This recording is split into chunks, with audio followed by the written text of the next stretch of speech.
جو سنگولیرٹی کا ریجن ہے وہ یوں ٹری کی ٹرنک کی طرح، اور اس کے بعد اوپر یوں ہول ہوتا ہے. تو کہتے ہیں مے بی یہ بلیک ہول ہے یا وائٹ ہول ہے کہ ایک آسمان سے دوسرے آسمان تک جانے کا راستہ ہے. کچھ لوگ نے یہ بھی تھیوری نکالی کہ حضرت جبرائیل نے کہا کہ میں تو نہیں جا سکتا اس سے آگے، ٹھیک ہے نا. تو وہ یہ بھی تھیوری کہتے ہیں کہ لائٹ بلیک ہول میں نہیں جاتی، لائٹ ایکسکیپ ہی نہیں کر سکتی بلیک. تو وہ کہتے ہیں فرشتے چونکہ لائٹ ہیں تو اس لیے. لیکن یہ کہ حتمی طور پہ کچھ بھی نہیں میں کہہ سکتا. ایسی ویڈیوز آپ کو ملیں گی، اس لیے نالج میں ذرا اضافہ کرنے کے لیے میں نے بات بتا دی کہ لوگ اس کو پروو کرتے ہیں کہ سدرۃ المنتہا بلیک ہول ہے یا وائٹ ہول ہے. White whole actually black hole کا اپوزٹ ہوتا ہے.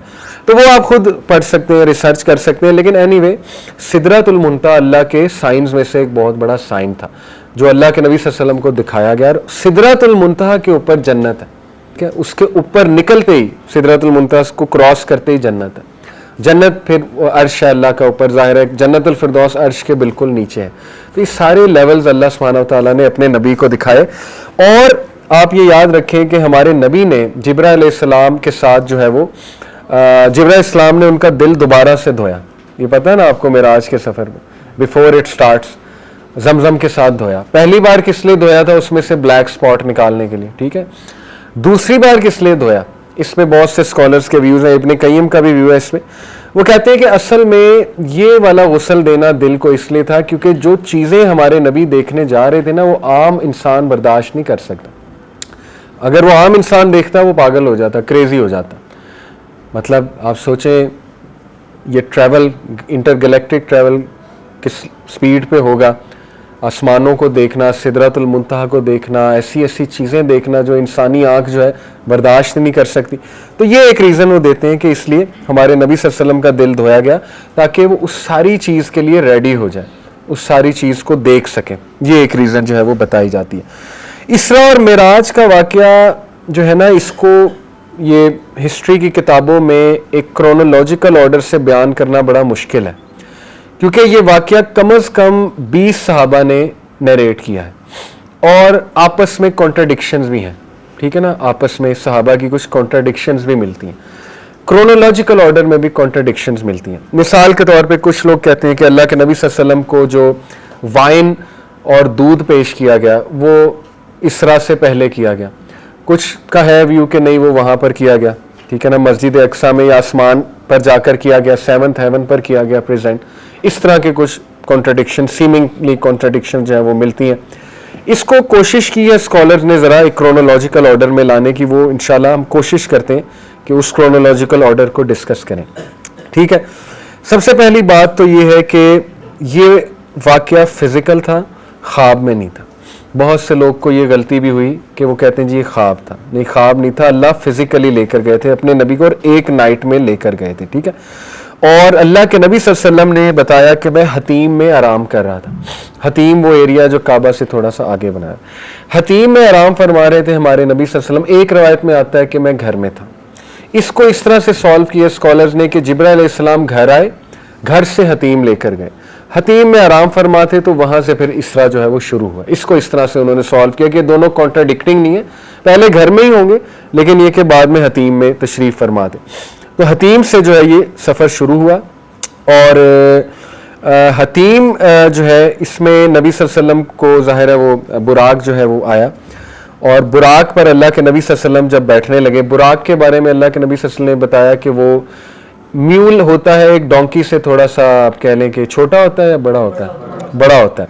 تو ڈونکی اور میول کے درمیان کا اس کا تقریباً جو ہے نا وہ وجود تھا براق کا، پر اس کے نہیں ہے نریٹڈ، ٹھیک ہے نا. بہت سی روایت میں اس کی عجیب و غریب شکل یا عورت کا چہرہ اور پر بنے ہوئے یہ وہ کوئی اتھینٹک نہیں ہے.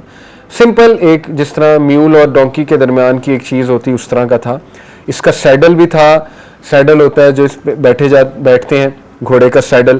اس کے ہارنس بھی تھے، بیلٹ وغیرہ، ٹھیک ہے، اس سے کنٹرول کرنا. تو اللہ کے نبی صلی اللہ علیہ وسلم جب اس پر بیٹھے تو اس نے ایک دم سے یہ اچھلا. جب بیٹھنے لگے تو تھوڑا سا دبک گیا. تو جبرائیل علیہ السلام نے اسے ڈانٹا اور جبرائیل علیہ السلام نے اسے کہا کہ تجھے نہیں پتا کہ یہ جو شخص تجھ پر بیٹھنے لگا ہے یہ تمام مخلوقات میں سے افضل بہترین مخلوق ہے. تو اس پر وہ کام ڈاؤن ہو گیا. اس سے ثابت ہوتا ہے کہ جبرائیل علیہ السلام نے جب کہا نا کہ جتنی بھی مخلوقات تجھ پہ اب تک بیٹھی ہیں ان میں سے یہ بیسٹ ہے، تو ثابت ہی ہوا کہ بہت سی مخلوقات ہیں اور پتہ نہیں کون کون براق پر بیٹھا ہوا ہے. ٹھیک ہے. اس سے علماء نے ایک یہ پوائنٹ اخذ کیا ہے کہ اللہ نے ایسی ایسی چیزیں کریٹ کی ہیں جو ہمارے نالج کے بھی بیونڈ ہیں. بہت سی چیزیں اللہ نے ہمیں کتنا علم دیا ہے. خضر علیہ السلام نے موسیٰ علیہ السلام کو مثال دی تھی نا کہ تم لوگوں کا علم وہ سمندر کے قطرے کے برابر ہے اور اللہ کا علم جو ہے وہ سمندر ہے. جتنی اللہ تعالیٰ اجازت دیتا ہے, جتنا اللہ چاہتا ہے اتنا انسانوں کو علم دیتا ہے, بس ٹھیک ہے. تو ہمارا ایمان ہے ان ساری باتوں.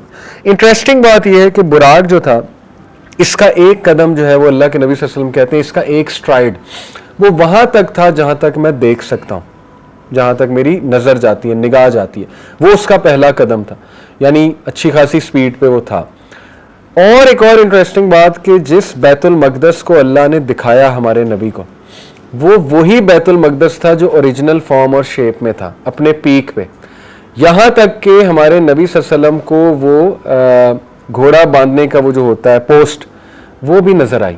اور اللہ کے نبی صلی اللہ علیہ وسلم نے کہا کہ یہ وہی پوسٹ ہے جہاں انبیاء اپنے گھوڑے باندھا کرتے تھے, تو وہیں باندھا, براق کو وہیں باندھا.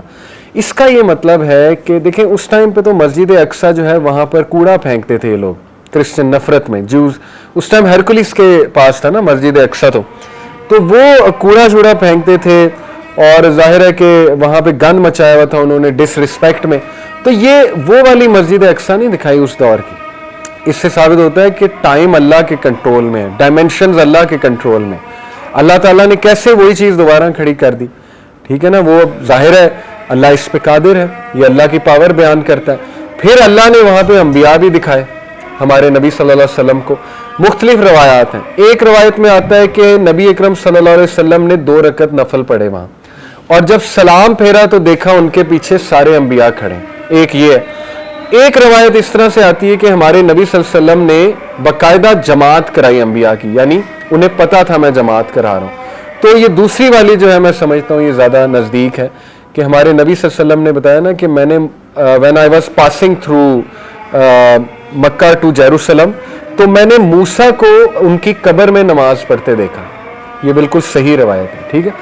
اب اس سے ثابت ہوتا ہے کہ نماز اتنی زبردست چیز ہے اور اللہ کی ایسی عبادت ہے نماز کہ انبیاء قبر میں بھی پڑھ رہے ہیں. اس کا مطلب وہ زندگی ہے, قبر میں زندگی ہے, لیکن وہ برزخ کی زندگی ہے, وہ یہ والی زندگی نہیں ہے دنیا کی. اور وہاں انبیاء نماز بھی پڑھ رہے ہیں.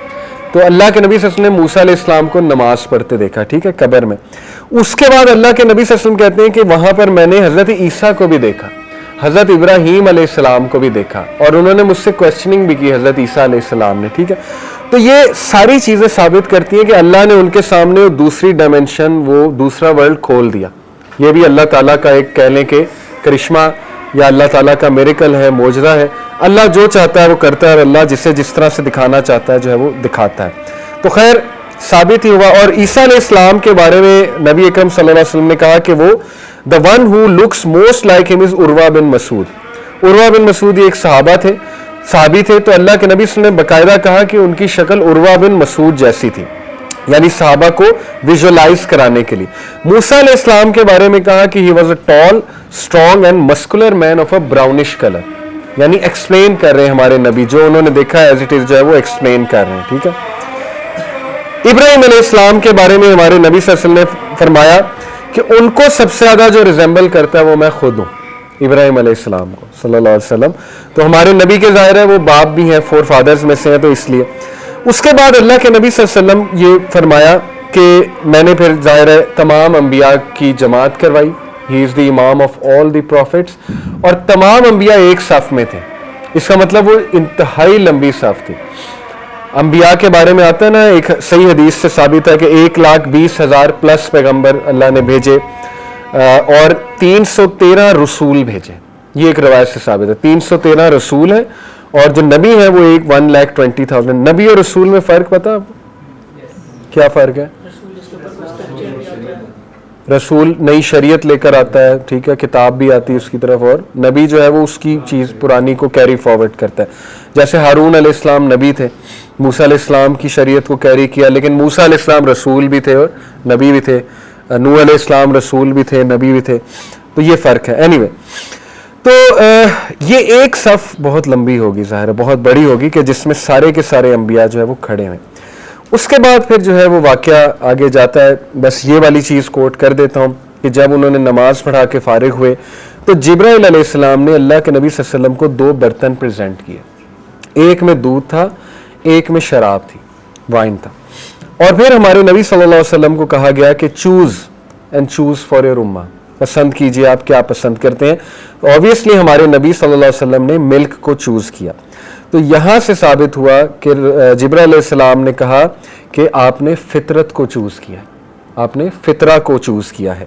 اور پھر یہ آتا ہے, اور اس میں بہت ہی پروفاؤنڈ اور سمبولک جیسچر بھی ہے, سمبولک انسیڈنٹ ہے. وہ کیا ہے؟ Milk comes pure from the animal, ٹھیک ہے نا. اللہ نے جیسے سورہ نحل میں کہا کہ it comes from between the filth and the blood. اس کا مطلب یہ ہے کہ ملک سب سے پاکیزہ چیز ہے اور اللہ کی بلیسنگ بھی ہے. تو اللہ کے نبی صلی اللہ علیہ وسلم نے اپنے لیے اور اپنی امت کے لیے پاکیزہ چیز اور فطرت کو چوز کیا, ٹھیک ہے. اور یہ فطرت مسلمان کا حصہ ہے. جب ہم ایمان لاتے ہیں تو اللہ تعالیٰ ہمیں اس میں انکریز کرتا ہے. وہ فطرت کیا ہے؟ نیکی کو پسند کرنا اور برائی سے پیچھے ہونا. یہ فطرت انفارچونیٹلی جب مسخ ہو جائے تو پھر ظاہر ہے کہ یہ وارننگ سائن ہے کہ جب انسان کو نیکی نہ لگے اور برائی نہ لگے. اس لیے ہم we are the people of the فطرہ, اللہ کے نبی صلی اللہ علیہ وسلم کی امت, کیونکہ انہوں نے بھی ہمارے لیے فطرت کو ہی چوز کیا ہے. تو ایز لانگ ایز ہم فطرت میں ہیں تو ہم مسلمان ہیں. جیسے ہی ہم فطرت سے ہٹ جائیں گے پھر یہ ساری چیزیں شروع ہو جائیں گی جو آج کل دیکھنے میں آ رہا ہے. گناہوں کو گناہ نہ سمجھنا, نیکی کو نیکی نہ سمجھنا, گناہوں میں بڑھتے جانا, گناہ گار لوگوں کی سپورٹ کرنا وغیرہ وغیرہ. تو یہ فطرت سے ہٹ کے چیزیں, ٹھیک ہے. تو خیر ابھی بس ٹائم ہو گیا ہے مغرب کا, آج ہم یہیں پہ سٹاپ کریں گے. اس کے بارے میں حدیث بھی آتی ہے نا, اللہ کے نبی صلی اللہ علیہ وسلم نے فرمایا ہر بچہ جو ہے فطرت پر پیدا ہوتا ہے لیکن اس کے ماں باپ اسے نصرانی, یہودی, ہندو وغیرہ وغیرہ یہ اس طرف لے جاتے ہیں. فطرت سے مراد ہے ریکگنیشن آف گاڈ آلمائٹی. یہ تو باقاعدہ ریسرچز ہیں کہ children are naturally born with the disposition کہ دیر از ون گاڈ. توحید کے ساتھ چلڈرن بورن ہوتے ہیں, ٹھیک ہے. تو یہ بڑا ہمارا کاؤنٹر آرگومنٹ ہوتا ہے ایتھیزم کے خلاف. ایتھیسٹ کہتے ہیں نا کہ ایتھیزم نیچرل ہے, ہمارا کاؤنٹر ہے ایتھیزم نیچرل نہیں ہے.